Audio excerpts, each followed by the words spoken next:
Imagine a world without the internet.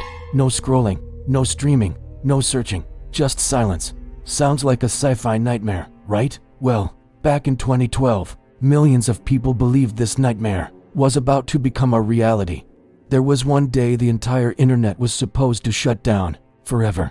This wasn't some niche conspiracy theory whispered in the dark corners of the web. This was a mainstream media event, a full-blown global panic that had people convinced they were about to be plunged into a digital dark age. They called it Internet Doomsday. But what really happened? Was it a genuine threat, or the biggest tech hoax of the 21st century? Let's rewind to early 2012. News outlets everywhere started running frantic headlines. A countdown clock was ticking. On a specific date, a huge chunk of the world's computers would be permanently kicked offline. The culprit was a piece of malicious software, a virus, known as Doomsday. Now, DNS, or the domain name system, is basically the internet's phonebook. It translates a website name like YouTube.com into a numerical IP address that your computer can understand. Doomsday hijacked this process. Once it infected a computer, it would redirect traffic away from legitimate sites and towards rogue servers, controlled by a criminal gang in Estonia.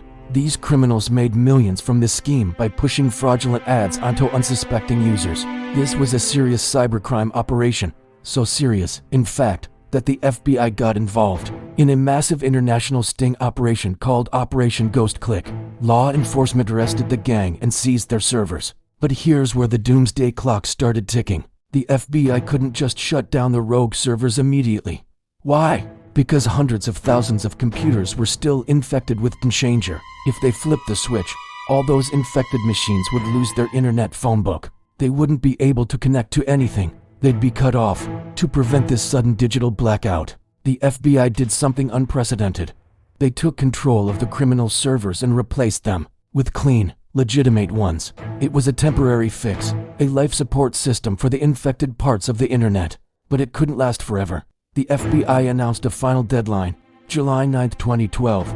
On that day, they would shut down the replacement servers for good. This is when the panic really set in. The media dubbed it Internet Doomsday and Internet Apocalypse. News reports featured ominous countdown clocks. The FBI itself launched a massive public awareness campaign, urging everyone to check if their computer was infected. They even set up a special website, dcwg.org, where you could instantly see if you were at risk. The paranoia was real. People who relied on the internet for work, for communication, for their entire lives were genuinely terrified. Was their digital life about to end? Tech support lines were flooded. People who barely knew how to turn on a computer were suddenly trying to understand DNS settings and malware. The fear was less about the virus itself and more about the idea of being disconnected.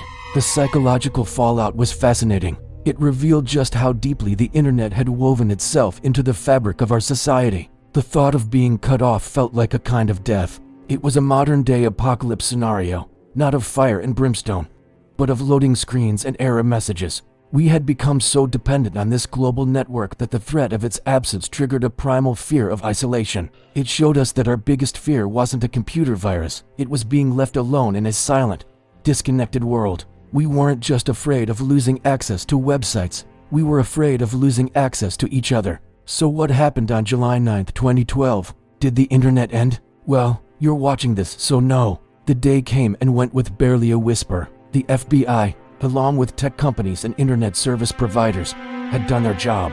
The vast majority of infected computers had been cleaned or replaced. When the servers were finally switched off, only a relatively small number of users were affected. The great Internet Doomsday was a dud, but the story of Doomsday isn't just a quirky piece of tech history. It's a mirror. It reflects our anxieties about the fragile, invisible infrastructure that holds our modern world together. It reminds us that our connection is both incredibly powerful and surprisingly vulnerable.